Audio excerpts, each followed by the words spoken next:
এরা কারা? আল্লাহ বলেন তিন শ্রেণীর। কয় শ্রেণীর? যাদের মধ্যে তিনটা দোষ থাকবে, তারা কিয়ামতের ময়দানে জাহান্নামী হয়ে যাবে। লাহুম কুলুবুল লা ইয়াফকাহুনা বিহা, আমি আল্লাহ যাদের অন্তর দান করলাম, কলব দান করলাম ভালো মন্দ বুঝার জন্য, এই কলব কাজে লাগায় না। এই কলব দিয়ে আমি আল্লাহর জিকির করে না, দুনিয়ার জিকির করে।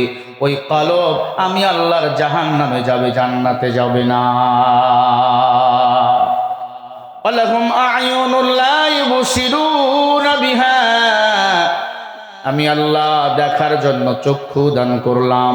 ভালো মন্দ চোখ দিয়ে তুমি দেখবা, ভালোটারে ভালো বলবা, খারাপটারে খারাপ বলবা, সাদাটারে সাদা বলবা, কালোটারে কালো বলবা।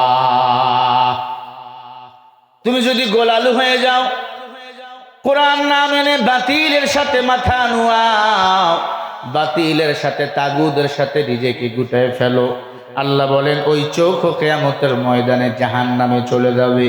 ওয়ালাহুম আ'য়ুনুন লা ইউবসিরুনা বিহা ওয়ালাহুম আযানুন লা ইয়াসমাউনা বিহা। আল্লাহ বলেন কিছু কানওয়ালা মানুষ জাহান্নামে চলে যাবে, যেই কান দিয়া তুমি অন্যায় কিছু শোনো, অন্যায় কিছু শোনার পরে বাধা দাও না, এক কথা বুঝিয়াও বোঝো না, দেখিয়াও দেখো না, শুনিয়াও না শোনার ভং করো, অন্যায়কে প্রশ্রয় দাও। আল্লাহ বলে যারা দেখিয়াও দেখে না, বুঝিয়াও বোঝে না, শুনিয়াও শোনে না, ন্যায়কে ন্যায় বলে না, অন্যায়কে অন্যায় বলে না, খারাপকে খারাপ বলে না, ভালোকে ভালো বলে না, অন্যায় কাজে বাধা প্রদান করে না, ন্যায়ের পক্ষে সাপোর্ট করে না, আল্লাহ বলেন কিয়ামতের ময়দানে এরা জাহান্নামে চলে যাবে। এরা মানুষ নয়, উলাইকা কাল আনআম বাল হুম আদল। আল্লাহ বলে এরা চতুষ্পর জন্তুর চেয়েও খারাপ। কে বললেন? আরো জোরে। চতুষ্পর জন্তুর চেয়ে ওরা খারাপ। উলাইকা হুমুল গাফিলুন, আল্লাহ বলে এরাই হলো গাফিল, ক্ষতিগ্রস্ত। এদেরকে আমি আল্লাহ জাহান্নামের মধ্যে নিপীড়িত করব। জোরে বলেন নাউজুবিল্লাহ। আমরা জানি সুদ খাওয়া হারাম নাকি হালাল? সুদ খাওয়া মানে নিজের মায়ের সাথে জিনা করা নাকি মিথ্যা? বলেন। ঘুষ হারাম। সুদ ঘুষে আমরা এখনো জড়িত আছি না নাই বাবা? আত্মীয় স্বজনের সাথে ভালো সম্পর্ক করো, টাকাওয়ালার টাকা যত বেশি হয় আত্মীয় স্বজনের সাথে সম্পর্ক তত খারাপ হয়। আল্লাহর হাবিব বলেন ক্বালা রাসূলুল্লাহি সাল্লাল্লাহু আলাইহি ওয়াসাল্লাম সিলমান কাতাতা ওয়া ফামান যালামাত নাফসা ওয়া আসা রাব্বা। নবী আমার বলে উম্মত ভালো করে শুনে নাও, বুখারীর হাদিস। দুনিয়াতে আত্মীয় স্বজনের সাথে সম্পর্ক যদি মজবুত না করে, খারাপ করে ফেলো, কিয়ামতের ময়দানে তোমার মতো কপাল পোড়া কেউ না। আত্মীয় স্বজনের সাথে খারাপ আচরণ করিও না, আত্মীয় স্বজনের সাথে সম্পর্কটা মজবুত করে নাও। আমার নবী বলে তুমি জান্নাতের মেহমান।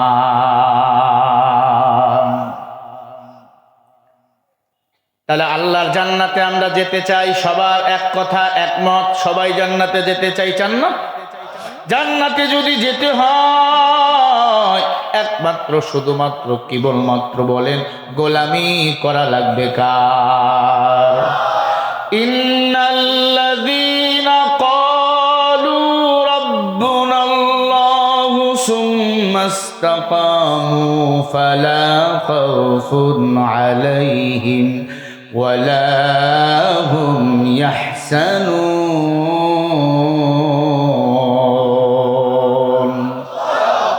আরো আসতে বলেন। আল্লাহ রাব্বুল আলামিন বলেন যারা আমি আল্লাহকে রব বলে স্বীকার করে নাই তাদের কোনো ভয় নাই, তাদের কোনো টেনশন নাই, আমি রব তাদের হেফাজতের জিম্মা নিজেই নিয়ে নেই। সুম্মা ইসতাকামু ফালা খাউফুন আলাইহিম, তাদের কোনো ভয় নাই, চিন্তাও নাই, আমি আল্লাহ তাদের হেফাজতের জিম্মা নিজেই নিয়ে নেই। বলেন সুবহানাল্লাহ। ইয়া ইলাহি তু মেরা সাতার হ্যায়, ইয়া ইলাহি তু মেরা গফফার হ্যায়, या इलाही मुझसे मुझको दूर कर, ताके देखो मुझ में तुझको एक नज़र। আল্লাহ পাক রব্বুল আলামিন বলে, বান্দা আমি আল্লাহ তোর রব, তোর মায়ের পেটের মধ্যে তোর খানার ব্যবস্থা করেছি আমি আল্লাহ। তুই যখন তোর মায়ের পেটে ছিলি কেউ তোরে খাওয়ায় নাই, বলেন কে খাওয়াইছেন? আবার যখন দুনিয়াতে আমাদের খাওয়ানোর দরকার তখনও কে খাওয়ান বলেন? ওয়ামা মিন দাব্বাতিন ফিল আরদি ইল্লা আলাল্লাহি রিজকুহা। বান্দারে কেউ তোরে খাওয়ায় না, তোরে খাওয়াই একমাত্র আমি আল্লাহ। আশিকারা মিল্লাদে মজহব খুদা, আশিকারা মিল্লাদে মজহব জুদা। আমাদের সবার দিলের তামান্না, আমরা কেউ জাহান্নামে যেতে চাই না, সবাই জান্নাতে যেতে চাই। কথা ঠিক না ভাই? ঠিক। আল্লাহ বলেন, লা ইয়াস্তাউই আসহাবুন নারি ওয়া আসহাবুল জান্নাহ, আসহাবুল জান্নাতি হুমুল ফাইজুন।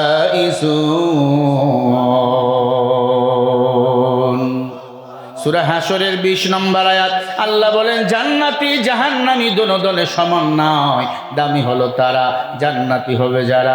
জান্নাতি হলো কারা? আমার রবের গোলামি করে যারা, আল্লাহ পাকের কোরআন নবীজির হাদিস মোতাবেক জীবন চলায় যারা। নবীজি বলেন, শোনো জান্নাতি কারা? ক্বালা রাসূলুল্লাহ সাল্লাল্লাহু আলাইহি ওয়াসাল্লাম, মান ইয়াজমাল্লি মা বাইনা লাহিয়াইহি ওয়া মা বাইনা রিজলাইহি আজমাল্লাহুল জান্নাহ।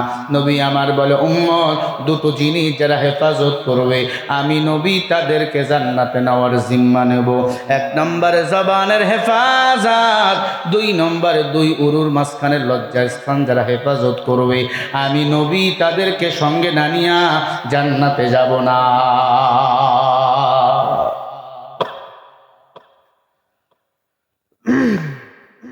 জবানের হেফাজত আর লজ্জাস্থানের হেফাজত করো রে ভাই। মায়ার নবী আপনাকে আমাকে জান্নাতে নেওয়ার জিম্মা নিয়ে নিবেন। এখন আমাকে জবান বড় নাপাক, জবান দিয়া মিথ্যা বলি, ঠিক কিনা? আল কিজবুই হলিক, মিথ্যা মানুষকে ধ্বংস করে সত্য মানুষকে বিজয় করে দেয়। সত্যের পথে থাকো, আল্লাহ একদিন নয়তো একদিন বিজয়ের মালা আপনাকে আমাকে পরাইয়া দিবেন। আল্লাহ রাব্বুল আলামিন বলেন, ইয়া আইয়ুহাল্লাযীনা আমানু তাকুল্লাহ ওয়া কুলু কাওলান সাদীদা। জোরে বলি আল্লাহু আকবার। আল্লাহ বলে, আমি আল্লাহকে রব বলে মেনে নাও, আমি আল্লাহকে ভয় করো, জবান দিয়া সব সময় সত্য কথা বলো। সত্যবাদীদের বলেন বিজয়ের মালা পরাইয়া দেয় কে? মায়ার নবী রহমতে আলাম এই দুনিয়াতে হায়াত পেয়েছেন 63 বছর। আমার নবী 63 বছরে একটা মিথ্যা বলছেন নাকি? বলেন। বেঈমানরা চতুর্দিকে বেঈমানি করেছেন, আমার নবীকে দুনিয়া থেকে বিদায় করার জন্য ষড়যন্ত্র করছে। আমার নবীকে এক বিন্দু বেঈমানরা এই জমিন থেকে বিদায় করতে পারে নাই, কারণ আমার নবীকে দুনিয়াতে নবী হিসাবে নিযুক্ত করেছেন কে? আরো জোরে বলেন। আল্লাহ বলেন, ওয়ামা আরসালনাকা ইল্লা রাহমাতাল লিল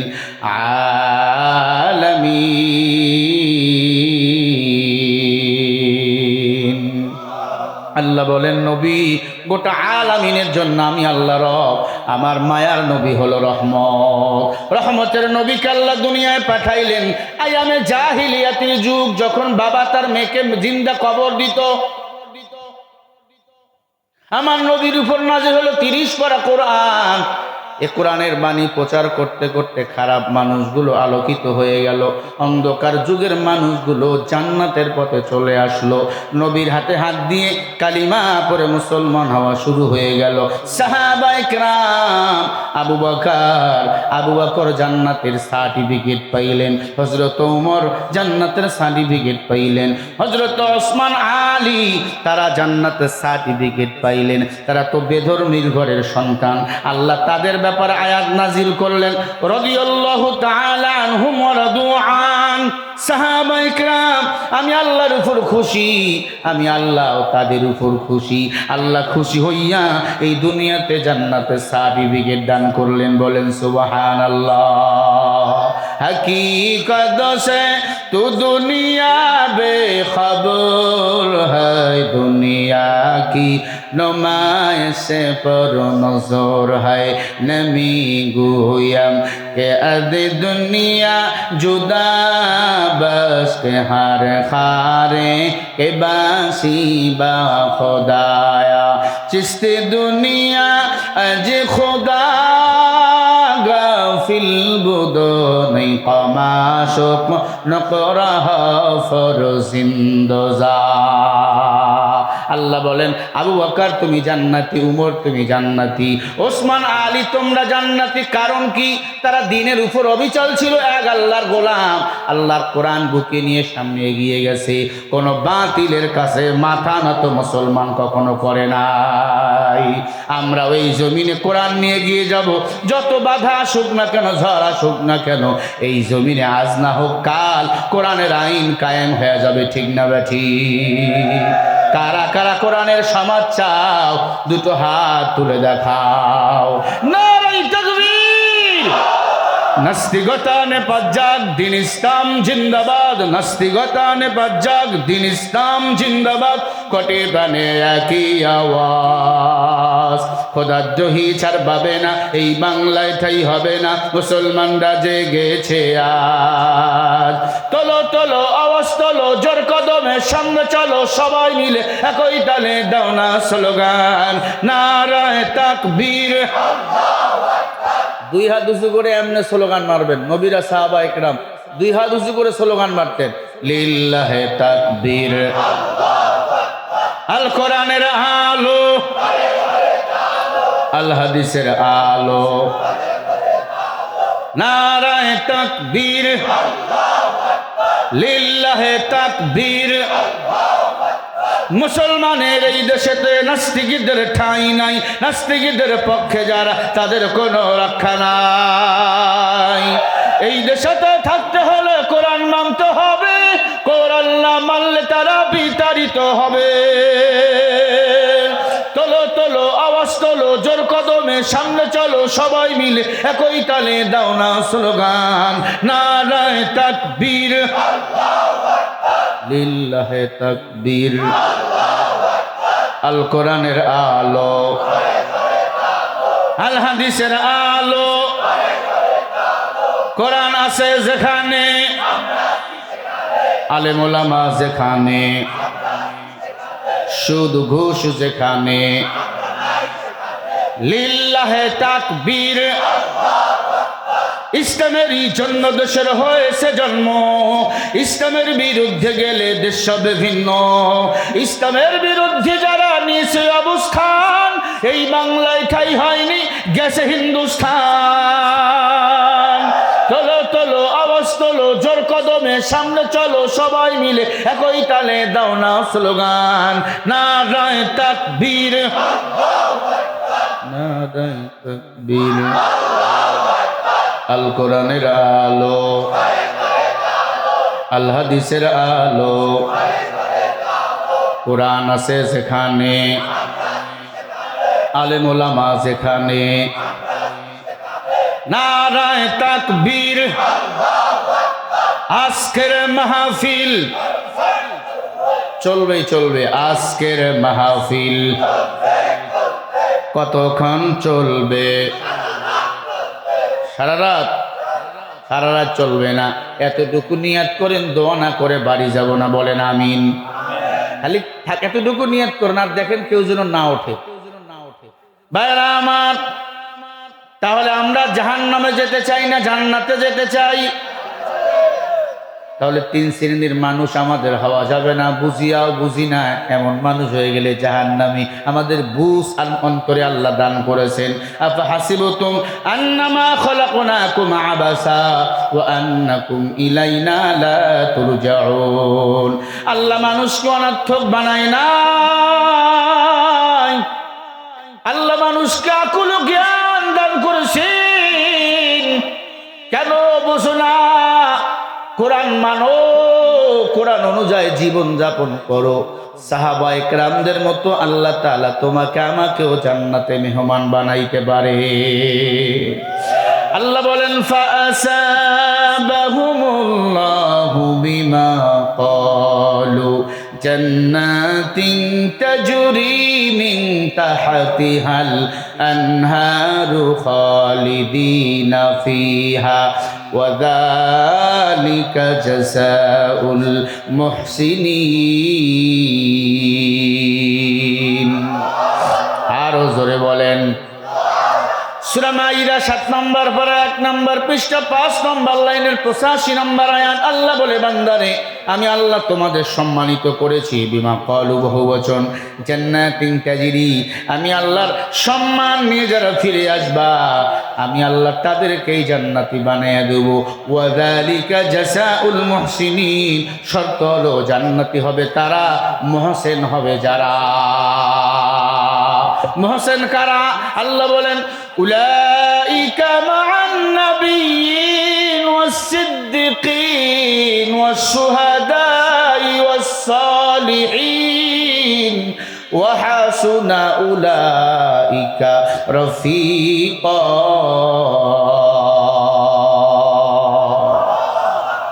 আল্লাহ বলেন মুহসিন সত্যবাদী হলো তারা। কত সুন্দর ওই বন্ধুরা। উলাইকা মা'আন নাবিয়্যিন, আল্লাহ বলে 1 নম্বরে নবীগণ, ওয়াস-সিদ্দিকিন সত্যবাদী যারা, ওয়াস-সালিহিন নেককার বাংলার প্রিয় বান্দা যারা, ওয়া হাসুনা উলাইকা রফিকা। আল্লাহ বলে এই 4 শ্রেণীর বন্ধু আমার কাছে বড় দামি বন্ধু। 1 নম্বরে নবীগণ, সিদ্দিকগণ, শহীদগণ, আল্লাহওয়ালা বুজুর্গ যারা। আল্লাহ বলেন এরা আমি আল্লাহর কাছে বড় প্রিয়। আল্লাহর প্রিয় বান্দা যারা, এরা কখনো অন্তর দিয়ে কারো গীপত করে না, মুখ দিয়ে কারো গীপত শেকায়ত করে না।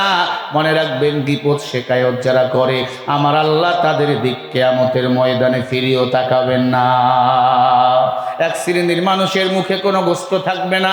দুনিয়াতে যারা মানুষের গীপত চকল ঘুরি করবে, এখন তো গীপত হয়ে গেছে ঘি ভাত বা নাটোরের কাঁচাগোল্লা। গীপত না হলে আমাদের সামনে চলে না। আমরা বক্তা এসে মঞ্চে গীপত করতেছি না, না। বেধর্মীর দল আমার মুসলমানের বিপক্ষে কথা বলবে, গীপত করবে। আমরা মুসলমান, আমরা তো জান্নাতের মেহমান, আমরা কেন মানুষের পরনিন্দা করব? মনে রাখবেন, গীপত করা, পরনিন্দা করা পাপিষ্টের কাজ।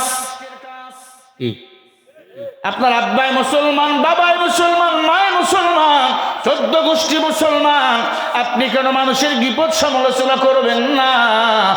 আপনার গীপত মানুষ করবে। আপনার গীপত যারা করবে মনে রাখবেন তারা আমলনামা, তারা নেক আমলগুলো আপনার আমলনামায় জমা হবে, আর আপনার গুনাহগুলো তার আমলনামায় গিয়া জমা হবে। ও মুসলমান, আল্লাহ বলেন এই 4 শ্রেণীর মানুষ আমার কাছে বড় দামি। নবীগণ, সিদ্দিকগণ, সলিহগণ, আল্লাহওয়ালা বুজুর্গ যারা। নবীগণ বিদায় নিয়ে চলে গেছেন, সিদ্দিকগণ সত্যবাদী সাহাবায়ে কেরাম আমাদের কাছ থেকে বিদায় নিয়ে চলে গেছে। সাহাবায়ে কেরাম কত সুন্দর জীবন চালাইছেন। গভীর রাত মসজিদের ভিতরে আবু বকর কান্নার আওয়াজ। মায়ান নবী ঘর থেকে বাইরে গিয়ে দেখে মসজিদের ভিতরে কান্নার আওয়াজ। নামাজে দাঁড়াইয়া আল্লাহর হাবিব মসজিদের ভিতরে ঢুকে দেখে একজন সাহাবা কান্দে, বৃদ্ধ সাহাবা। কি নাম? বলে নাম হলো আবু বকর। আবু বকর নামাজ শেষ করলেন। নবীজি বলে আবু বকর আপনি কাঁদেন কেন? বলে নবী আমি কাঁদি জাহান্নামের ভয়, আমি জাহান্নামের ভয়ে কান্না করি রে পয়গম্বর। এই শুনতেছেন? ওদের কাজ ওরা করুক, আপনার ওদিক নজর দিয়েন না। ও নবী, আমি কাঁদি জাহান্নামের ভয়। কেন রে আবু বকর? আল্লাহ তাআলা আপনাকে এত আমলওয়ালা বানাইছেন, সারা পৃথিবীর উম্মতের আমলগুলো যদি এক পাল্লায় দেওয়া হয়, আবু বকর আমার নবীর সাথে হিজরত করেছিল যেদিন, ওই এক রাতের আমল যদি এক পাল্লায় দেওয়া হয়, উম্মতের সারা পৃথিবীর উম্মতের আমলগুলো আবু বকরের এক রাতের আমলের সমান হবে না। আবু বকর জাহান্নামের ভয়ে কাঁদেন কেন? আপনি তো জান্নাতের সার্টিফিকেট পেয়েছেন। আবু বকর ডাক দিয়ে বলে, নবী ভয়। কি ভয়? বলে জাহান্নামের ভয়, আমি কাঁদি। নবী, আমি একটা ব্যবসা করতাম, আপনি জানেন, কাপড়ের ব্যবসা। এক মহিলা অনেক দিন আগে আমার কাছ থেকে কাপড় ক্রয় করেছিল। হঠাৎ করে গতকালকে এই মহিলা এসে ডাক দিয়ে বলে, আবু বকর কাপড় ফিরে না, আমার টাকা দাও। আবু বকর বলে, নবী আমি ওই মহিলার জিজ্ঞাসা করলাম, আম্মা জান কেন আমার কাপড় ফেরত দিবা, টাকা নিবা? বলে তোমার কাপড় ভালো না, এজন্য টাকা দাও, আমি অন্য জায়গায় ক্রয় করব। ও নবী, আমি কাঁদি। আমার কান্না করার কারণ হলো, মহিলা বলছে তোমার কাপড় ভালো না, টাকা ফিরিয়ে দাও। আল্লাহ যদি বলে কিয়ামতের ময়দানে, আবু বকর তোমার আমল আমার কাছে পছন্দ হয় নাই, তুমি আমার আল্লাহর জান্নাত ফিরিয়ে দাও, তোমার আমলগুলো আমি ফিরিয়ে দেব। আল্লাহ তো মুমিনের জান ও মালের বিনিময়ে জান্নাত ক্রয় করে নিয়েছেন। ইন্নাল্লাহা আশতারা মিনাল মুমিনিনা আনফুসাহুম ওয়া আমওয়ালাহুম বিআন্না লাহুমুল জান্নাহ। জোরে বলি আল্লাহু আকবার। সূরা তাওবার 111 নম্বর আয়াত। আল্লাহ বলে, মুমিন তোর জান মাল আমার বিনিময় আমি আল্লাহর জান্নাত হলো তোমার। আজকে আমাদের জান মালগুলো আল্লাহ রাস্তায় ব্যয় করতে চাই না, আমাদের জীবন আজকে দুনিয়ার লাইনে ব্যয় করতেছি। আবারও একদল আছে কয়ে খাও দাও ফুর্তি করো, দুনিয়া মস্ত বড়। না না না, এই দুনিয়াটা হলো আল্লাহর কাছে এমনই মূল্য। একটা কুকুর মরে গেলে, পচে গেলে যেমন মূল্য থাকে না, এই দুনিয়াটা আল্লাহর কাছে তেমন মূল্য নাই। মাতাউন কালিল, দুনিয়া নগণ্য। আল্লাহ বলেন, কম হাসো বেশি কাঁদো, কান্নার বিনিময়ে জান্নাতের মেহমান হয়ে যায়। আবু বকর কাঁদতেছেন। নবীজি ডাক দিয়ে বলে, আবু বকর সন্দেহ নাই, তুমি আল্লাহর জান্নাতে যাইবা। বলে, নবী আমি কাঁদতেই থাকবো মৃত্যু পর্যন্ত। বলেন না সুবহানাল্লাহ। এখন আমাদের কান্না নাই, নামাজে দাঁড়াইলো, নামাজ শেষ, দ্রুত ঘরের ভিতরে গিয়ে দেখুন ঈদের আগের দিন কান্না। এই উমর কাদের কেন? আগামীকালকে ঈদ। উমর বলে, আমি কাঁদি, আমার রোজা, আমার নামাজ কবুল হইল কিনা। ঈদের দিনে সবাই নতুন পোশাক পরে ঈদগার ময়দানে যাবে, আমি উমর কাঁদি, আমার নামাজ রোজা যদি কোনো কবুল না হয়, আমার উমরের হাতে তো জাহান্নামের বেরি পরাইয়া দিয়ে আল্লাহ জাহান্নামে দিয়ে যাবে। আল্লাহ বলেন, ফামান ইয়ামাল মিসকালা যাররাতিন খায়রান ইয়ারাহ ওয়া মান ইয়ামাল মিসকালা যাররাতিন শাররান ইয়ারাহ। ও মানুষ, যারা পরিমাণ যদি নেক আমল নিয়ে কবরে যাও, এটার পুরস্কৃত করবেন কে বলেন? আবার যারা পরিমাণ যদি গুনাহ নিয়ে কবরে যাও, এটারও সাজা বলেন দিবেন কে? আরো জোরে বলেন। ওই আল্লাহ আছে না নাই? আবু বকর বলে, নবী আমি কাঁদবো কিয়ামত মৃত্যু পর্যন্ত। উমর বলে, নবী আমি কাঁদি ঈদের আগের দিন, আমার নামাজ রোজা কবুল হয়েছে কিনা টেনশন। আজ আপনার আমার কোনো টেনশন নাই। গভীর রাত তাহাজ্জুদের নামাজে মাথা লাগাইয়া উমরের কান্নার আওয়াজ। নবী বলে, উমর এত জোরে জোরে কাঁদো কেন? বলে, কাঁদি আমার মাওলাকে পাওয়ার জন্য, আমি উমর কাঁদি। হযরত ওসমান কবর দেখলে গড়াগড়ি করে কাঁদতেন। এই ওসমান, কবর দেখলে কেন কাঁদো? ডাক দিয়ে বলে, পয়গম্বর কবর এমন একটা ঘর, পর ওই কবরে গেলে কেউ কারো খবর লয় না, মা চেনে না, বাবা চেনে না, ওই কবরে আমার বন্ধু বান্ধব কেউ নাই, ওই কবরে আপনারও কেউ নাই, আমারও কেউ নেই। আল্লাহ বলেন লা তাজিরু ওয়াজিরাতুম বিজরা উখরা, ও বান্দা তোমার কবরে তোমাকেই যাওয়া লাগবে, বান্দা তোমার হিসাবটা তোমাকেই দেওয়া লাগবে। ওয়াকুল্লুহুম আতিহি ইয়াউমাল কিয়ামাতি ফারদা, সূরা মারিয়ামের 95 নম্বর আয়াত। আল্লাহ বলেন হাসরের ময়দানে সব মানুষের হিসাব আমি আল্লাহ একা একা নেব। আমাদের মীর শরীফুল ইসলাম তারেক সাহেব মাদ্রাসা করছেন, জান্নাতে যাওয়ার জন্য একটা সিঁড়ি, ঠিক নেই? উনি বলেই ফেললো আল্লাহ চাইলে ভালো থাকবো, অবশ্যই ভালো থাকবেন, কারণ যারা জান্নাত যেতে চাও একটা মসজিদ বানাও, একটা মাদ্রাসা বানাও, আল্লাহ তোমার জন্য জান্নাতে একটা বালাখানা বানাইয়া রাখবে। সুবহানাল্লাহ বলেন। আই বেরাদার দূরে বাসা জিয়ারে বা ইয়ারে বদ বদ তরবু ইয়াদ জে মারে বা। ওসমান কবর দেখতে কাঁদতেন, কারণ কবরের ভয়। হযরত আলী যুবক মানুষ, 15 বছর বয়স। কয় বছর? জোরে বলেন। তরুণ যুবক কবরের ভয়ে কান্না। হে আলী তুমি কেন কাঁদো? বলে নবী আমি কাঁদি, ভয় লাগে, ভয়। দুনিয়ার সূর্যের তাপ সহ্য করা যায় না, 9,30,00,000 মাইল দূরে সূর্য, সেই সূর্যের তাপ সহ্য করা যায় না রে পয়গম্বর। কিয়ামতের ময়দানে 100 হাত মাথার উপর সূর্য চলে আসবে, অন্ধকার কবরে, ল্যাপ নাই, কম্বল নাই, ফ্যান নাই, কোনো ব্যবস্থা নাই, এয়ার কন্ডিশন নাই রে নবী। ওই কবরে কেমনে থাকবো? আমি আলীর জন্য কাঁদি, আমার মাওলা যেন কান্নার বিনিময় জাহান্নামের আগুন আমার জন্য হারাম করে দেয়।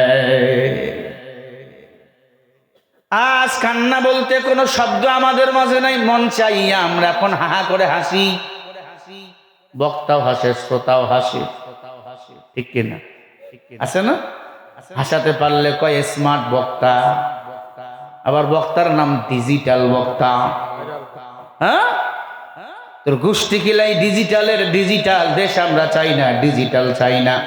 আগামীর বাংলা আমরা ইসলামের বাংলা দেখতে চাই। আল্লাহ কবুল করেন, বলেন আমিন।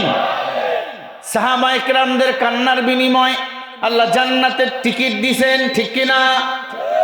আমাদের তো কান্না নাই। ও নাটোরের মুসলমান, কাঁদো। আল্লাহর কাছে কান্নার বিনিময় আল্লাহ তাআলা জাহান্নাম থেকে মুক্তি দিয়া জান্নাতি বানাইয়া দেয়। উমরের দরবারে এক যুবক এসে কান্না করতেছেন, উমর আমার মতো খারাপ কেউ নাই, কি পাপ করেছো বলো? বলে উমর 20 বছর আমি কাপনের কাপড় চুরি করেছি। উমর কি চুরি করছে? কাপনের কাপড়। মানুষ মারা গেলে যে কাপনের কাপড় পরানো হয়, সেই কাপনের কাপড় চুরি করে আমি সংসার চালাই রে উমর। এই উমর আমারে বড় ভয় লাগে, আমি কি জাহান্নামের আসামি হয়ে গেছি নাকি? উমর আল্লাহ কি আমার এই পাপ মাফ করবেন? উমর ডাক দিয়ে বলে চলো মদিনাওয়ালা নবীর কাছে চলো। দৌড় দিয়া যুবক রে আমার নবীর কাছে নিয়ে যায় হলো। আল্লাহর নবী হুজরাখানায় বসায়, যুবক ডাক দিয়া বলে নবী আমি একটা পাপিষ্ট যুবক, আমি 20 বছর থেকে কাপনের কাপড় চুরি করেছি। ও নবী কাপনের কাপড় চুরি করা আমার পেশা, বলেন আমার আল্লাহ আমার এই পাপ কি মাফ করবে? নবী বলে এত খারাপ কাজ কেমনে করলা? বলে নবী পাপ করতে করতে পাপ আমার এখন আর মনে হয় না। মনে রাখবেন, পাপ করতে করতে পাপ যদি মনে না হয়, বুঝবেন আপনার দিল জাহান্নামী হয়ে গেছে। কিন্তু পাপ করাবার পরে যদি অনুশোচনা হয়, ভয় হয়, বুঝবেন ওই দিলটা জান্নাতে যাবে। ও মুসলমান, আল্লাহর নবী ডাক দিয়া বলে ও যুবক তুমি কেমনে এই কাজ করতে পারলা? তোমার কি ভয় লাগে নাই? বলে নবী শুধু তাই না, মদিনার একটা সুন্দরী রমণী মেয়ে মৃত্যুবরণ করলো, আমার কানের ভিতরে আওয়াজ ওই মদিনার মেয়েটাকে আমি দেখার জন্য কবরের ভিতরে ঢুকে গেলাম। ভালো করে কাল লাগান। ডাক দিয়ে বলে নবী, ওই মেয়েটার কবরের ভিতরে আমি ঢুকলাম, কবর খনন করে মদিনার সুন্দরী রূপ করে বাড়িতে আসতাম। আমি ওই দিন কি করলাম, ওই লাশের সাথে জেনায় লিপ্ত হয়ে গেলাম। নবীজি লাশের সাথে যখন জেনা করা শুরু করে দিলাম, আল্লাহ তাআলা লাশের জবান খুলে দিল। লাশ আমারে ডাক দিয়ে কয়, যুবক ভালো করে শোনেন, বুখারীর ঘটনা। ও যুবক, তোর কি মরণের ভয় নাই? কুল্লু নাফসিন যায়িকাতুল মাউত, প্রত্যেকটা প্রাণীকে মৃত্যুর স্বাদ গ্রহণ করাই লাগবে, অন্ধকার কবরে যেতেই হবে। নাকি আপনারা মরবেন না? বলেন, মরণ হলো মুমিনের জন্য হাদিয়া। আর দুনিয়া সিজনুল মুমিনিন ওয়া জান্নাতুল কাফির, দুনিয়াটা মুমিনের জন্য জেলখানা, বেঈমানের জন্য বালাখানা। যদি আমরা মুমিন হই, মরণকে মনে করব হাদিয়া। মরণ কি? কার জন্য? বেঈমানের জন্য, মুমিনের জন্য। কারণ এই দুনিয়াতে এসি, এয়ার কন্ডিশন শেষ, আর কোনো আরাম নাই। হেলিকপ্টার, বিমান, রকেট শেষ, আর কোনো আরামের ব্যবস্থা নাই। আল্লাহ বলেন জান্নাতের জন্য জান্নাতীদেরকে আমি আল্লাহ নূরের ডানা লাগাইয়া দেব, তারা পুরো জান্নাত ঘুরে ঘুরে দেখবে। আর একজন মুমিনকে আমি আল্লাহ 10টা পৃথিবীর সমান একটা জান্নাত দান করে দেব। আরো জোরে বলেন। এটা আমার কথা? কার কথা? আল্লাহ বলেন, ইন্নাল্লাযীনা আমানু ওয়া আমিলুস সালিহাতি কানাত লাহুম জান্নাতুল ফিরদাউসি নুসুলা। আল্লাহ বলেন, এটা সূরা কাহাবের 108 নম্বর আয়াতে আল্লাহ বলেন, নিশ্চয় যারা ঈমান আনবে আর আমলে সালেহ যারা করবে, কানাত লাহুম জান্নাতুল ফিরদাউস নুজুলা, আমি আল্লাহ তাদেরকে জান্নাতুল ফিরদাউস দান করব। একজন মুমিনকে 10টা পৃথিবীর সমান একটা জান্নাত দান করবেন আমার আল্লাহ। মায়া ঘেরা রঙিন পৃথিবী নয়তো সুখের খনি, জান্নাত চির সুখের ঘর, জান্নাত চির সুখের ঘর। যদি জানতে ওগো তুমি, মায়া ঘেরা রঙিন পৃথিবী নয়তো সুখের খনি। ঠিক কিনা? জান্নাতে যাওয়ার সহজ পথে তো শহীদ মরণ, শহীদ হলে খোদা রাহে, শহীদ হলে খোদা রাহে, তবে জান্নাত পাবে তুমি। মায়া ঘেরা রঙিন পৃথিবী নয়তো সুখের খনি। ঠিক কিনা? জান্নাতে পাবে তুমি মহান প্রভু আল্লাহর দিদার, জান্নাতে আর পাবে তুমি নাজে আমাদ পর, জান্নাতে আর পাবে তুমি হোর গিলমান যা পাবে, জান্নাতের সবনে আমার তোমায় স্বাগতম জানাবে। শর্ত একটাই, তোমাকে দিতে হবে কুরবানি, করতে পারো তুমি যদি, করতে পারো তুমি যদি ওই আল্লাহর গোলামি। ওহ মায়া ঘেরা রঙিন পৃথিবী নয়তো সুখের খনি। ঠিক কিনা? আমাদের আসল বাড়ি কোথায় বলেন? তাহলে একসাথে সবাই বলেন, জান্নাত চির সুখেরই ঘর, জান্নাত। আর যদি জানতে গো তুমি মায়া ঘেরা রঙিন পৃথিবী নয়তো সুখের খনি, ঠিক কিনা? এই দুনিয়া আমাদের আসল ঠিকানা না, আমাদের আসল বাড়ি হলো আল্লাহর জান্নাত। ফি জান্নাতিন ইয়াতাসালুন, আল্লাহ তাআলা জান্নাতীদের সাথে কথা বলবেন, দেখা করবেন, সালাম দিবেন। আমার আল্লাহ, ও সিংড়া এলাকার মুসলমান, খেজুরতলার মুসলমান, আমার আল্লাহর সাথে কি দেখা করতে মনে চায় না? কেন দুনিয়ার পিছনে পাগল হইছো? এই দুনিয়া কারো বন্ধু না, এই দুনিয়া সবাইকে ধাক্কা দিয়ে কবর নামক জায়গায় ফালাইয়া দেয়।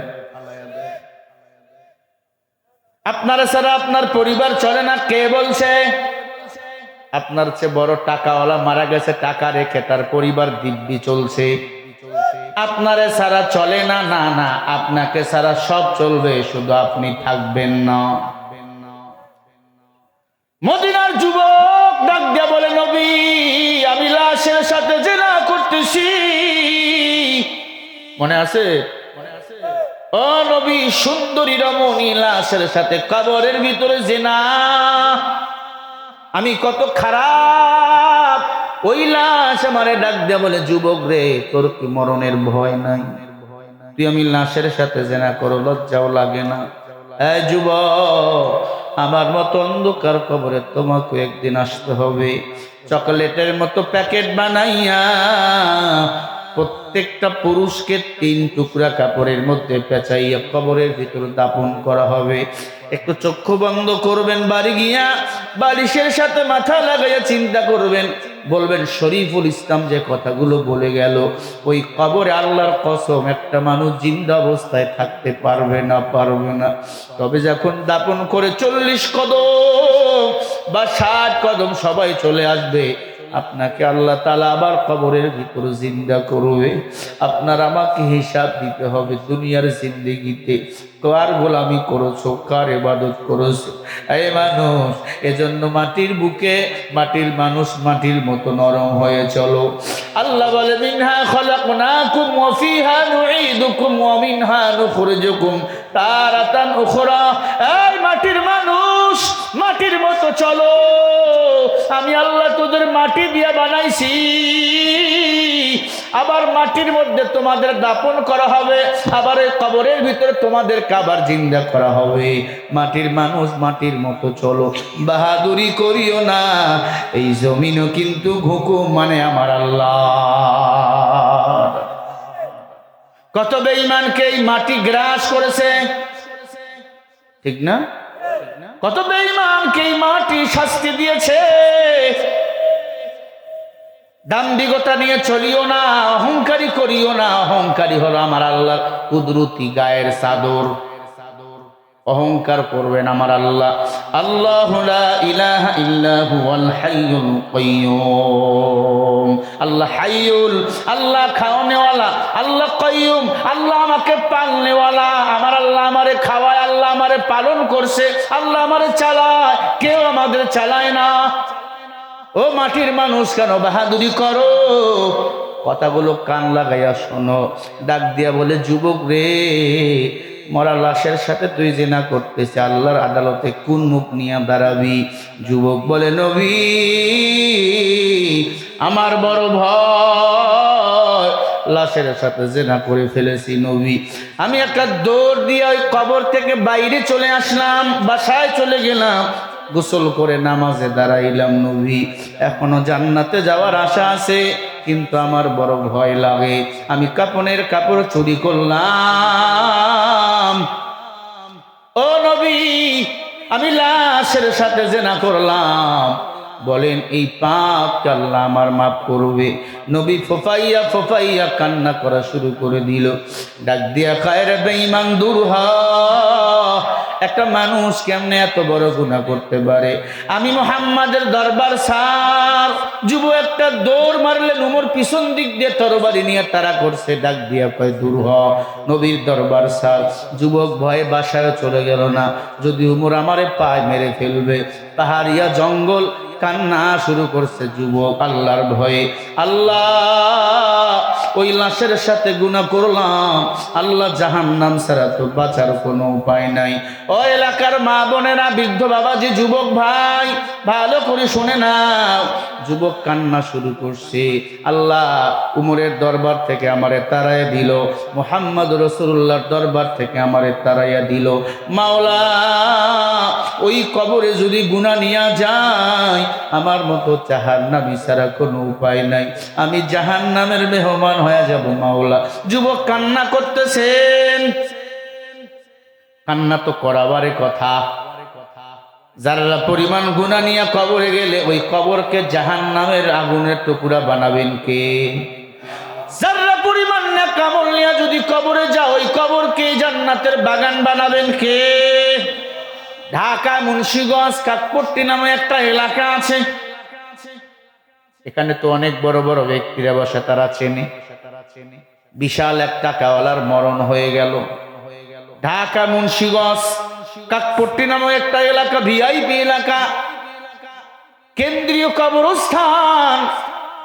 ওখানে এক বিশাল টাকাওয়ালা কোটিপতির ইন্তেকাল। টাকাওয়ালাকে দাপন করা হলো। দাপন করার সময় তার সন্তান নিজেই নামলেন কবরে। কবর দেওয়ার পর ওই টাকাওয়ালার সন্তান বাসায় চলে গেল। কারো চোখে পানি নাই, শুধু সন্তানের চোখে পানি। আমার আব্বা মারা গেছে, এত টাকা আমার জন্য রেখে গেল, আমি আমার আব্বার জন্য দোয়াটুকু করতে পারলাম না, শুধু কবরে নামলাম। হঠাৎ করে তার পকেটে 1 লক্ষ টাকার একটা বান্ডিল ছিল। স্ত্রীকে বলে, আমার পকেটে 1 লক্ষ টাকার একটা বান্ডিল ছিল, এই টাকাটা তুমি কি আলমারাতে রাখছো নি? বলে না। কই রাখলাম? চিন্তা করে দেখলো, আব্বার যখন কবরে রাখছি, আব্বার লাশের পিছনে আমি মনে হয় আমার টাকার বান্ডিল পড়ে গেছে।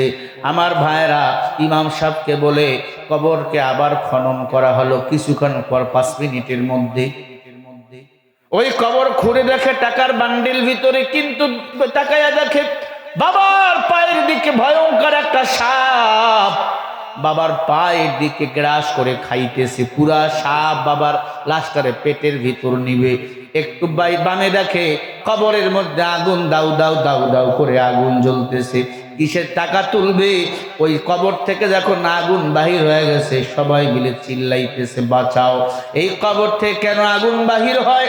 আল্লাহ বলেন, আলহাকুমুত তাকাসুর হাত্তা সুরতুমুল মাকাবির কাল্লা সাউফা তা'লামুন সুম্মা কাল্লা সাউফা তা'লামুন ওয়াইলুল লিকুল্লি হুমাযাতিল লুমাযা আল্লাযী জামা'a মালান ওয়া আদ্দাদা ইয়াহসাবু আন্না মালাহু আখলাদা কাল্লা লায়ুনবাযান্না ফিল হুতামা ওয়া মা আদরাকা মাল হুতামা। সব জাহান্নামের আগুনের বয়ান। আল্লাহ বলে, বান্দারে, হুতামা নামক জাহান্নাম কিছু মানুষকে আমি আল্লাহ পুরাবো, যারা দুনিয়াতে সুদি লেনদেন করবে, এতিমের হক নষ্ট করবে। হুতামা নামক জাহান্নামে আমি আল্লাহ তাদের পুরাবো, এবং দুনিয়াতে কবর নামক ঘরে তাকে আমি আল্লাহ জাহান্নামে পুরাবো। ঘটনাটা বড় চিরকারে এখনো মুন্সিগঞ্জ এলাকায় চলমান। সবার মুখে মুখে কবর থেকে আগুন বাইর হইতেছে, সাপ। ইমাম সাহেব হুজুর মুসল্লিদেরকে এনে দোয়া করলো, আল্লাহ এই কবরটাকে জাহান্নামের আগুন থেকে মুক্তি দাও, আগুনগুলো বন্ধ করে দাও। ইমাম সাহেব বলে, এই যে মুন্সিগঞ্জের বড় মসজিদের ইমাম সাহেব বলে, আমরা দোয়া করার কারণে সাপও চলে গেল, আগুনও বন্ধ হয়ে গেল। এবার জিজ্ঞাসা করলাম, ভাইজান সত্যি বলেন, আপনার আব্বা কি এমন কাজ করতো যার কবরে আগুন, কবরে সাপ? বলে, হুজুর মিথ্যা বলবো না, আমার আব্বা সুদি লেনদেনের সাথে জড়িত ছিল। সুদের টাকায় বিজনেস করতো আমার বাবা। এত নিষেধ করছি, আমার আব্বা সুদি লেনদেন সারে নাই। উনি বলতো মৃত্যুর আগে তওবা করে হস্তস কইরা ভালো হয়ে যাব, কিন্তু মৃত্যুর কোনো বয়স নাই, এখান থেকে বাড়ি যেতে পারবো কি গ্যারান্টি আছে? জোরে বলেন। হুজুর আমার আব্বা হঠাৎ করে মারা গেল, মরার সময় কালিমা নসিব হয় নাই, জিহ্বাটা উল্টে গেছে। মরার সময় যদি কারো কালিমা নসিব না হয়, এই মরণটা বড় ভয়ঙ্কর পাপিষ্ট মরণ। নবীজি বলেন মান ক্বালা লা ইলাহা ইল্লাল্লাহ দাখালাল জান্নাহ। মরার সময় কারো জবানে যদি কালিমা নসিব হয়, আল্লাহ ওই মেহমানকে জান্নাতের মেহমান বানিয়ে দেয়। আতিনা ফি দারে দুনিয়া না হাসানাতিনা ফি দারে উকবা না হাসান। আল্লাহর বান্দারা, আল্লাহর বান্দারা দোয়া করা হলো, কবর থেকে জাহান্নামের আগুন চলে গেল। আল্লাহর বান্দাকে আবার মাটি চাপা দিয়ে রাখা হলো। কিছুদিন পর আল্লাহর বান্দা তার একটা ছেলে নিয়ে মাদ্রাসায় ভর্তি করে দিল। ডাক দিয়ে বলে হুজুর আমি সেখানে উপস্থিত নিজেই, আমার ছেলেটারে মাদ্রাসায় দিলাম, এখন ওই ছেলেটা কোরআনের হাফেজ হয়েছে। সুবহানাল্লাহ বলে। কেন আপনার ছেলে মাদ্রাসায় দিলেন? আমি জিজ্ঞাসা করলাম। বলে আমার বাবার টাকার অভাব ছিল না, আমার আব্বার টাকার কারণে আমি অমানুষ হয়ে গেছি, বড় অফিসার, কিন্তু কোরআন ইসলাম বুঝি না। আমার সন্তানটাকে মাদ্রাসায় দিলাম, আমার আব্বা মারা গেছে, আব্বার জানাজা পর্যন্ত আমি করাইতে পারি না। আমি মারা যাব হুজুর, আমার সন্তান আমার জানাজা পড়াবে, এর চেয়ে পাওয়ার আর কিছুই না। সন্তান বলবে রব্বির হামহুমা কামা রব্বায়ানি সগীরা। আল্লাহ বলে সন্তান যদি বলে রব্বির হামহুমা কামা রব্বায়ানি সগীরা, আমার আল্লাহর সাথে সাথে ওই মা বাবার জীবনের সব গুনাহ মাফ করে দে। বলে হুজুর আমি আমার ছেলেরে মাদ্রাসায় দিলাম, আল্লাহর মাল আল্লাহ রাস্তায় দিলাম, দিনের রাস্তায় দিলাম, আমার আল্লাহ যদি চায় আমার সন্তান হবে হাফেজ, আমার জানাজা পড়াবে হুজুর, আমার জন্য 5 ওয়াক্ত নামাজের দোয়া করবে। আল্লাহর বান্দা টাকাওয়ালার বুঝ হয়ে গেছে, তার সন্তান গত বছর হাফেজে কোরআন হয়ে গেছে।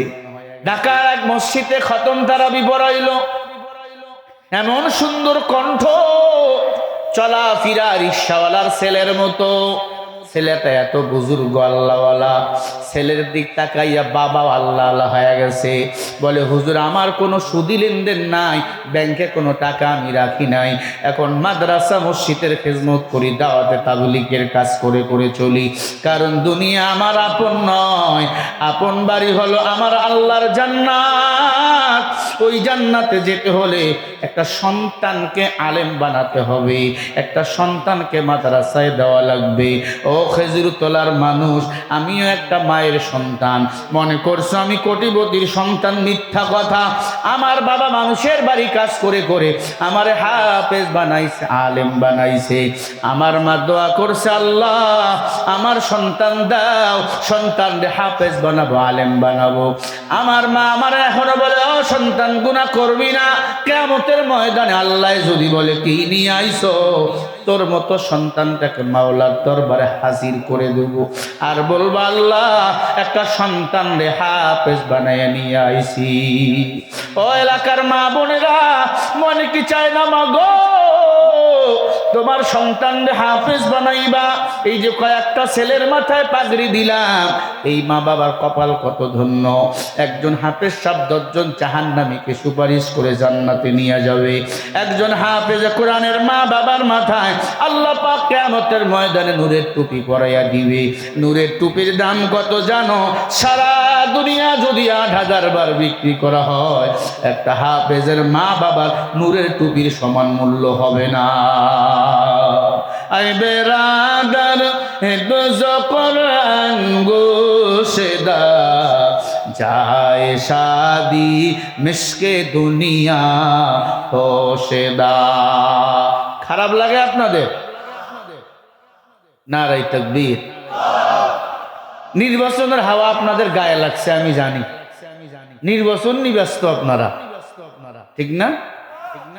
হ্যাঁ, কেউ আছেন বিএনপি নিয়ে, কেউ আছেন জামাত নিয়ে, কেউ আছেন নাঙ্গল নিয়ে। মনে রাখবেন এরা সবাই ধান্দাবাজের দল। কথা ঠিক কিনা? ভালো করে মনে রাখেন।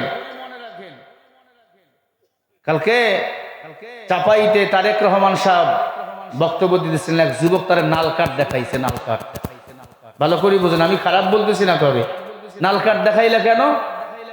নাল কার্ড দেখায় তো ফুটবল খেলায়, ঠিক কিনা? খেলোয়াড় ফাউল করলে এফআরই লাল কার্ড দেয়, যুবক লাল কার্ড দেখাচ্ছে, তার মানে কি অপমানিত করতেছো? তারেক রহমান সাহেব এমন একজন মানুষ, তার বাবা দেশের জন্য জীবন দিয়েছে, তার মাও জীবন দিয়েছে, উনিও বলেছে কোরআন সুন্নাহ দিয়ে রাষ্ট্র চালাবে, তাকে তুমি লাল কার্ড দেখাইয়া কি প্রমাণিত করো? আমার দেশে হিংসা বিদ্বেষ দিন পর্যন্ত বন্ধ হবে না, আমার বাংলাদেশ মূল লক্ষ্য চূড়ায় যেতে পারবে না। ঠিক না ব্যাঠি? আমরা এখন গালি নিয়ে ব্যস্ত, পরনিন্দা নিয়ে ব্যস্ত, লাল কার্ড, হলুদ কার্ড, সবুজ কার্ড নিয়ে ব্যস্ত, আমরা দুনিয়া নিয়ে ব্যস্ত হয়ে গেছি। আমি আবার বলি, দুনিয়া, রাজনীতি এগুলো ধান্দাবাজের দল। যারা বলতেছে ইনসাফ কায়েম করবে, তারা তো কিছুদিন আগেই বলেই ফেললো আমরা কোরআন সুন্নাহ দিয়ে রাষ্ট্র চালাবো না। তাহলে কিসের ইনসাফ কায়েম করবেন আপনি? আমরা ইনসাফ চাই কোরআন সুন্নাহ দ্বারা। ভারতের ইনসাফ আমরা কায়েম চাই না, আমেরিকার ইনসাফ আমরা কায়েম চাই না। কথা কি আমার বুঝলেন না? বুঝাতে পারি নাই? এখন গালি দিতে পারেন আমারে। মনে রাখবেন, বুকে এখন সবাই নিবে আপনারে, ক্ষমতায় গেলে লাঠি দিয়ে ফেলাইয়া দিবে। আসল বন্ধু হলো উলামায়ে কেরাম। আগেও আলেম আপনার বন্ধু ছিল, পরেও আলেম আপনার বন্ধু, ঠিক কিনা? যে তারেক সাহেব বললো একটু আগে, মাদ্রাসায় আসলে সন্তানদের বুকে নেয়, উনি বুঝে গেছেন টাকায় শান্তি নাই, শান্তি দেওয়ার মালিক বলেন কে? ও এলাকার মুসলমান, আম্মা যান, অনুরোধ করে বলে দিয়া যাই, মা বোনেরা, একটা সন্তান হাফেজ বানাবেন। মা, কিয়ামতের ময়দানে হাফেজ তোমাকে জান্নাতে নিয়ে যাবে। আল্লাহ যেন প্রত্যেক মা বাবাকে হাফেজের মা বাবা হিসেবে কবুল করেন। বলেন আমিন। আরো জোরে বলেন আমিন। ও এলাকার মুসলমান, হাফেজের মা বাবা হওয়া কপাল লাগে, কপাল। মা বাবার কুরবানিও লাগে, লাগে কি লাগে না? হাফেজদের মূল্য কত জানো? হাফেজদের সিনা পুষবে না, হাফেজদের জিহ্বা পুষবে না কবরে, হাফেজদের ঠোঁট পুষবে না। আল্লাহ তাআলা হাফেজ আলেমরা গুনাহ করলেও, তাদের বিচার করলেও বিচার করবেন ৭৪,০০০ পর্দার ভিতরে কিয়ামতের ময়দানে। আপনার আমার বিচার করবে ওপেনলি। এই যে আসতেছে রমাজান, শুরু হবে খতম তারাবি, হবে না? আপনাকে এই মসজিদে খতম তারাবি হয় না? জোরে বলেন। ঢাকায় যাবেন, প্রতিটি গ্রামে গ্রামে খতম তারাবি। ঢাকার এক মসজিদে খতম তারাবির হাফেজ সাহেব নেওয়া হবে, বিজ্ঞপ্তি দেওয়া হলো, বিজ্ঞপ্তি দিয়ে দেওয়া হলো সমস্ত হাফেজ সাহেব বারাতের দিনে এসে হাজির। সকাল থেকে ইন্টারভিউ নেওয়া হলো বিকাল ৫টা পর্যন্ত। ইন্টারভিউ নেওয়া শেষ, আসরের নামাজের পরে ফলাফল দেওয়া হবে কোন হাফেজরা এই মসজিদে তারাবির নামাজ পড়াবে। ঢাকা খিলগাঁও বিশাল বড় মসজিদ, যেখানে একসাথে ৭,০০০ মানুষ নামাজ পড়ে।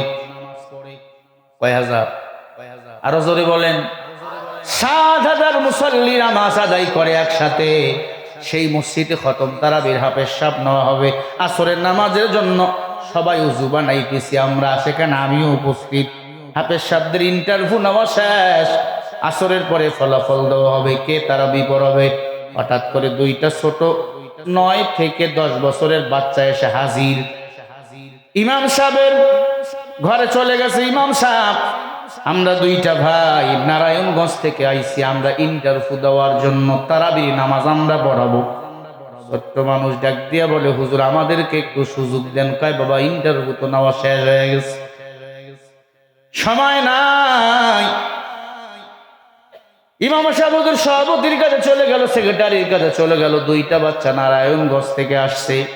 কেমনে আইসো? বলে সকালবেলা হেঁটে হেঁটে বাইর হইছি, আমরা গরিব, টাকা নাই, বাবা রিক্সা চালায়। অনলাইনে দেখছি আপনারা ইমাম সাহেব নেবেন তারাবির জন্য, আমাদেরকে একটু শোনেন, যদি ভালো লাগে আমাদেরকে নিয়েন, ভালো না লাগলে নিয়েন না। সভাপতি বলে হবে না, সেক্রেটারি বলে হবে না, তবে ওই মসজিদের ইমাম সাহেব হুজুর বলে আল্লাহওয়ালা ছিল, ডাক দিয়া বলে সভাপতি সাহেব সব জায়গায় না না চলে, আল্লাহর ঘরে কোনো সময় চলে না। শুনি না একটু কি পড়ে এরা? সভাপতি কৌতূহল করলে এতটুকু বাচ্চা কি পড়বে? আর 9 বছর 10 বছর বয়স ছোট্ট বাচ্চা, নামাজ শেষ, আসরের নামাজের শেষ হয়ে গেল, কাতারে সবাই বসা। ইমাম সাহেব বলল যারা আপনারা তারাবির ইন্টারভিউ নিতেছিল তাদেরকে ডাক দিল, সামনে আসেন। ইমাম সাহেব সামনে আসলেন, বাচ্চা দুইটাকে ডাকলেন, বাবা তুমি কি পড়তে পারবা? বলে হুজুর যেখান থেকে মনে চায় সেখান থেকে আপনি আমারে প্রশ্ন করেন। আল্লাহু আকবার বলবেন না? আরো জোরে কোন আল্লাহু আকবার। ছোট্ট বাচ্চাটা, ছোট ভাইটা বলতেছে হুজুর যেখান থেকে মনে চায় সেখান থেকে আপনি আমারে প্রশ্ন করেন, আমি পড়ব। তোমরা কোথায় হাফেজ হইছো? বলে ওই হাটহাজারি মাদ্রাসা আমরা হাফেজ হয়েছি 6 বছর বয়সে। সুবহানাল্লাহ বলবেন না? কেমনে? বলে আমার আব্বাও কোরআনের হাফিজ, আমার মাও কোরআনের হাফিজ, আমরা 2 ভাই জমজ, আমরা 2 ভাই কোরআনের হাফিজ, কিন্তু আফসোস আমার জনম দুঃখনী মা দুনিয়াতে বেঁচে নাই। আমার মা জন্ম দিয়ে মারা গেছে, আমার আব্বা হাফেজ সাহেব রিক্সা চালাইয়া চালাইয়া আমাদের বড় করছে। হুজুর যেখান থেকে মনে চায় প্রশ্ন করেন। কেঁদে ফেললাম সবাই। হাফেজ সাহেবদের বলা হলো আপনি পড়েন। হাফেজ সাহেব বলে না আমি পড়লে হবে না, আপনারা বলেন। 16 নম্বর পারা সূরা তহা পড়া বলতে হলো, সূরা তহা পড়া। হাফেজ সাহেব পড়া শুরু করে দিল, তহা মা আনসালনা আলাইকাল কুরআনা লিতাশকা। পড়তে পড়তে পুরা তেলাওয়াত চলমান, সবার চোখ দিয়ে পানি পড়া শুরু হয়ে গেল। 9টা পর্যন্ত, 9টা থেকে 5টা পর্যন্ত যা তেলাওয়াত শুনেছি একটাও এত মজা লাগে নাই। এই ছোট বাচ্চার তেলাওয়াতে সবার চোখে পানি এসে গেল। থামাইয়া দেওয়া হলো। ছোট ভাইরে বলল বড় ভাই তুমি বড়, বলে না আমারে বলেন। ওনাকে জিজ্ঞাসা করা হলো পড়ো। বড় ভাই পড়া শুরু করে দিল। এমন মজার তেলাওয়াত, সভাপতি কেঁদে কেঁদে দেখতে বলে হুজুর ইমাম সাহেব নিলে এই 2 বাচ্চাকে আমরা নেব, এমন তেলাওয়াত। বলে না আমাদের আরো প্রশ্ন করেন। প্রায় 10 জায়গা থেকে ধরা হলো, আটকা যায় না। বিদ্যুৎ যেমন গতিতে বাতিতে পাওয়ার দেয়, হাফেজ সাহেবদের সিনে এমন ভাবে কোরআন আল্লাহ দিয়েছেন, শুধু প্রশ্ন করার সাথে সাথে টাস টাস করে উত্তর দিয়ে দেয়।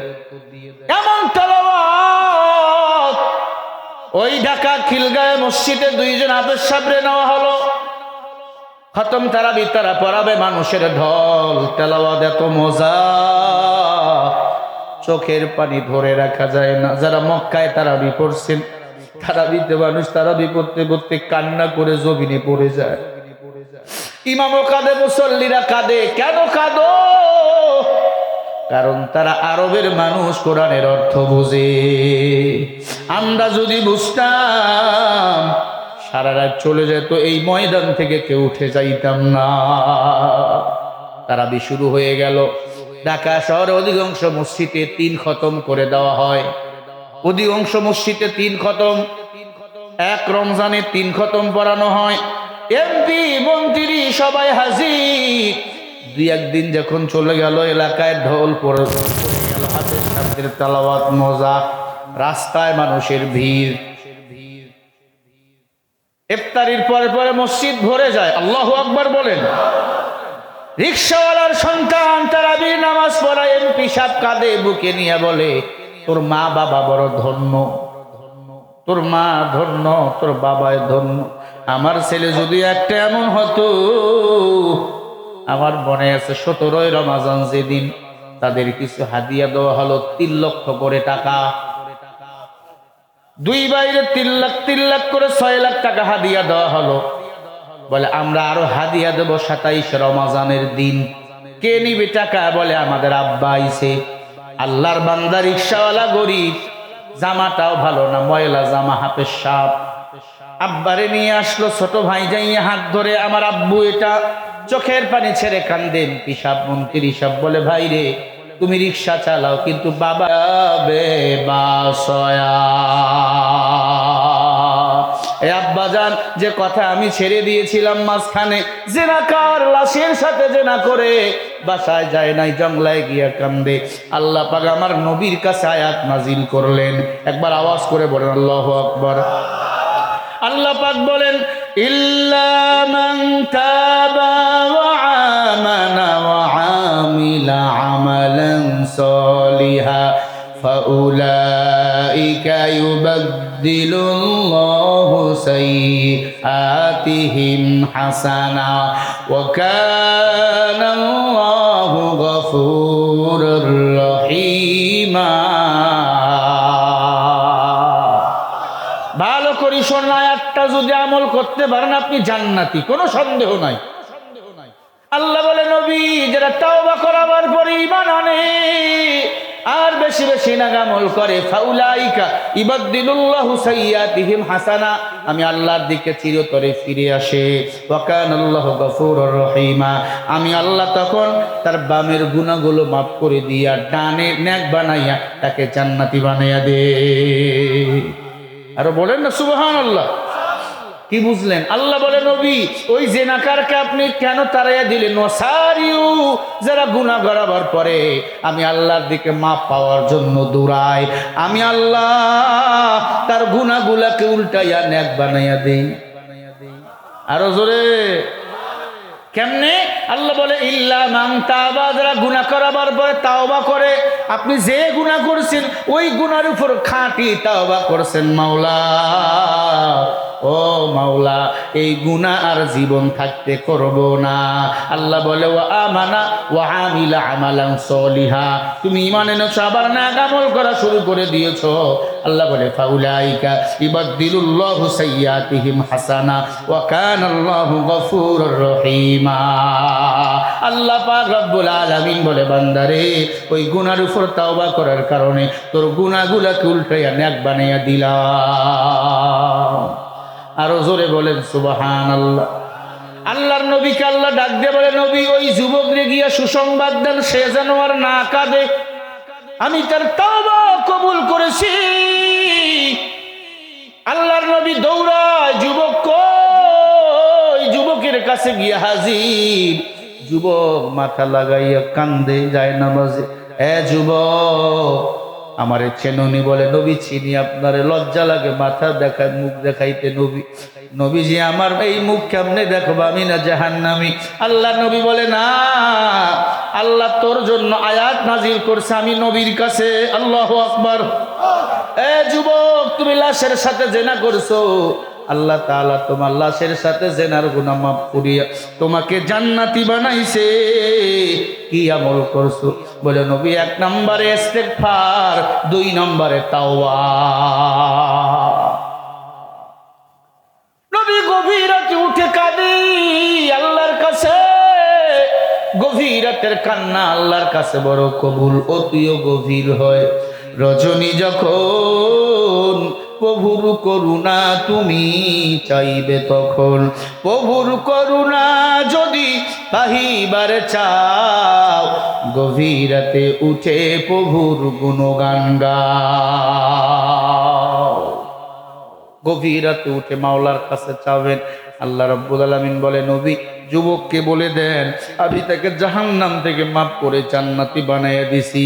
1 নম্বরে তার তাওবা কবুল হয়ে গেছে। ও খেজুরতলা এলাকার মুসলমান, আমরা কি গুনাহ করেছি? মাও জানে না, বাবাও জানে না, স্ত্রী সন্তান কেউ জানে না।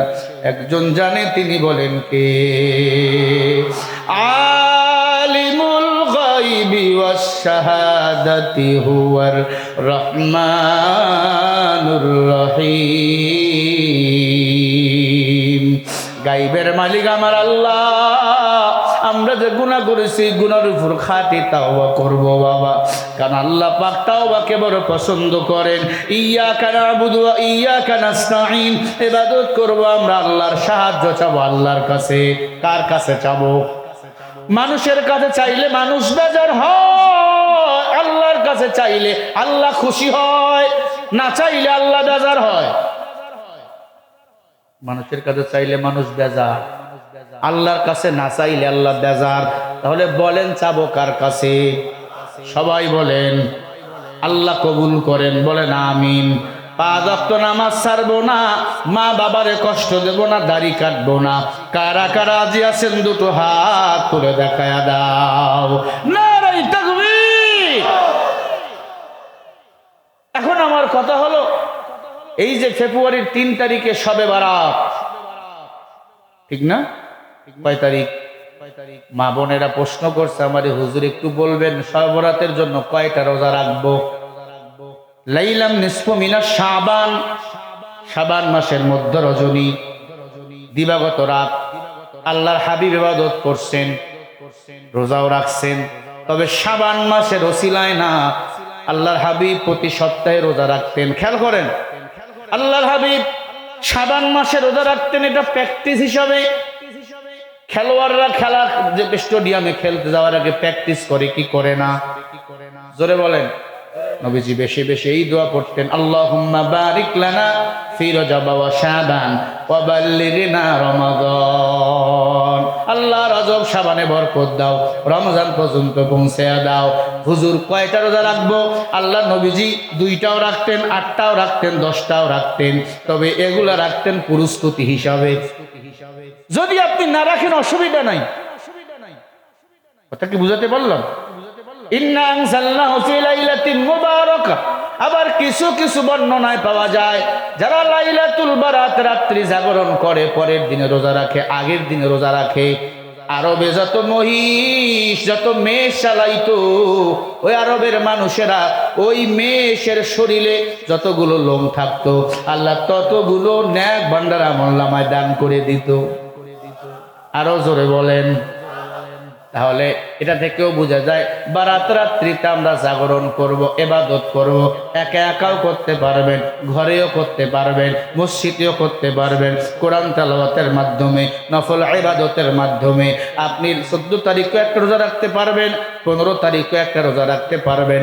যদি বলেন না আমি কয়েকটা বাড়ায়া রাখবো, নবীজি 10টা পর্যন্ত রাখতেন, একদিন পর পর, একদিন 2 দিন পর পর। বা আপনি ভাবে এই রোজাগুলো রাখবেন রমজানের পুরস্কৃতির জন্য, যেন রমজানের রোজা রাখতে আপনার কোনো কষ্ট না হয়। কথা কি বুঝাতে পারছি? নবীজি শাবান মাসে রোজা রাখতেন রমজানের পুরস্কৃতি হিসাবে, যেন রমজানে হঠাৎ করে রোজা রাখবো 1 মাস, আমার যেন কষ্ট না হয়। নবীজি একটা রাইখা ভাঙতেন, আবার পরের দিন একটা রাখতেন, আবার রাখতেন। তবে অধিকাংশ বর্ণনায় আসছেন নবী 14 তারিখ এবং 15 তারিখে বেশি বেশি রাখতেন। এখন শবে বরাত মানে তো হালুয়া, রুটি, গোস্ত ভুনা, কি এখন এগুলো বন্ধ হয়ে গেছে আস্তে আস্তে। কি বলেন? আগে শবে বরাত মানে হালুয়া রুটি, কি ঠিক না? এখন অনেক মসজিদে মিলাদ হয়, শবে বরাতের দিন তাবারক আসে, লাড্ডু আসে, আপনার নাটোরের চপ, কাঁচাগোল্লা আসে, অনেক কিছু আছে। আমি বলবো ভাই অবশ্যই হালুয়া রুটি খাবেন, তবে ইবাদতের পরে। অনেকে আছে 10 কেজি গরুর গোস্ত কিনছে, আমার মাইয়া আসবে, জামাই আসবে, তাদের খাওয়া লাগবে। এটার নাম বারাত না, এটার নাম পেট বারাত, এটার নাম পেট পূজা। শবে বারাত সাহাবায়ে কেরামরা পালন করছেন কান্নার মাধ্যমে, রোজার মাধ্যমে। আমরাও রোজা রাখবো, বলেন ইনশাআল্লাহ। আরো জোরে বলেন। বারাত রাত্রি আল্লাহ পাক রব্বুল আলামিন মুমিনের জীবন ভাগ্য পরিবর্তন রাত্রি হিসাবে ঘোষণা করছেন। সুবহানাল্লাহ বললেন না? বারাত রাত্রি, লাইলাতুল বারাত রাত্রি মুমিনের জীবন পরিবর্তন রাত্রি। ইন্না আনজালনাহু ফি লাইলাতিন মুবারাকা। আল্লাহ বলে কিছু মোবারকপূর্ণ রাত আমি আল্লাহ দিছি, যেমন লাইলাতুল বারাত, লাইলাতুল কদর। এরপরে 2 ঈদের রাত, ইবাদতের রাত, 2 ঈদের রাত যারা ইবাদত করবে আল্লাহ বলে তারা মাসুম হয়ে যায়। আরো জোরে বলেন, ঈদের আগের দিন রাত্রি যারা ইবাদত করবে আল্লাহ বলে তাদেরকে আমি আল্লাহ মাসুম বানাইয়া দেই, নিষ্পাপ বেগুনা বানাইয়া দেই। আল্লাহু আকবার। ও খেজুরতলার মুসলমান, ভালো করে শোনেন, আল্লাহ বারাত রাত্রিতে 4 শ্রেণীর মানুষের দিকে ফিরে তাকান না। কয় শ্রেণী? আরো জোরে। 1 নম্বরে যারা জেনা করে, 2 নম্বর মা বাবার সাথে যারা খারাপ আচরণ করে, 3 নম্বর যারা শিরিক কুফুরের সাথে যুক্ত। শুনতেছেন? শিরিক কুফুরের সাথে যুক্ত। 4 নম্বর আল্লাহ রাব্বুল আলামিন বলেন যে সব সময় মিথ্যার উপর অটল থাকে। এই 4 শ্রেণীর ইবাদত আল্লাহ কবুল ওই দিনও করেন না। তবে হ্যাঁ, আল্লাহ ইবাদত কবুল করবে বান্দা যদি ওই দিন খাঁটি তাওবা করে ফিরে আসে। আল্লাহ বান্দার গুনাহগুলো মাফ করিয়া আল্লাহ বান্দারে মাফ করে দেয়। বলেন সুবহানাল্লাহ। ভাগ্য রজনী বলা হয় লাইলাতুল বারাত রাত্রিকে, মানে 14 তারিখ দিবাগত রাত, শাবান মাসের 14 তারিখ মানে 3রা ফেব্রুয়ারি যে রাত্রি আসতেছে লাইলাতুল বারাত, ভাগ্য রজনী। এই দিনে কাঁদবেন, আল্লাহর কাছে গুনাহ মাফ চাবেন, আল্লাহ যেন এই দিন আমাদের সবার গুনাহ মাফ করে দেয়। আরো জোরে বলেন আমিন। তাহলে হুজুর এই দিন শুধু ইবাদত কইরা আর নামাজ পড়ার দরকার নাই কি? না আছে 5 ওয়াক্ত পড়বেন, এরপরে রমজানের রোজা রাখার দরকার নাই। না আছে, অনেকে আছে রোজা রাখে না, ইফতারি খায়, আছে না নাই? কি ইফতারি কেন খাও? আল্লাহ জান্নাত দেওয়ার জন্য ওসিলা তালাশ করবে। না, ভণ্ডামি। রোজা না রাখলে তোমার জন্য আপনার ইফতারি খাওয়া হলো হারাম। অনেক কপাল পোড়া আছে, রোজা রাখে না। কেন রাখে না? ওই গ্যাস। ছোট বাচ্চা নিয়ে হোটেলে গিয়া খায়, খাওয়ার পরে কাউয়া যেমন ঠোঁট মুছে আছে না নাই? তুমি রমজান এলে রাখো না রোজা, দিনকে করো আঘাত, পয়সা করির নেই তো অভাব, দাও না তো যাকাত। তুমি ইমানদারির বড়াই করো, নেই তোমার ঈমান, তুমি এমন মুসলমান, কেমন মুসলমান তুমি, কেমন মুসলমান। নামাজের সাথে নাই পরিচয়, মানো না কোরআন, তুমি এমন মুসলমান। তুমি সুদের টাকায় প্রাসাদ গড়ো, ঘুষও ছাড়ো না, দিন দুঃখী না খেয়ে মরে খবর রাখো না। তুমি ঘুষ খেয়ে বিচার করো, সাজিয়া প্রধান, তুমি এমন মুসলমান, কেমন মুসলমান তুমি, কেমন মুসলমান। নামাজের সাথে নাই পরিচয়, মানো না কোরআন, তুমি এমন মুসলমান। তুমি নবীর উম্মত দাবি করো, সুন্নাহ মানো না, নবীর অপমানে তোমার হৃদয় কাঁদে না।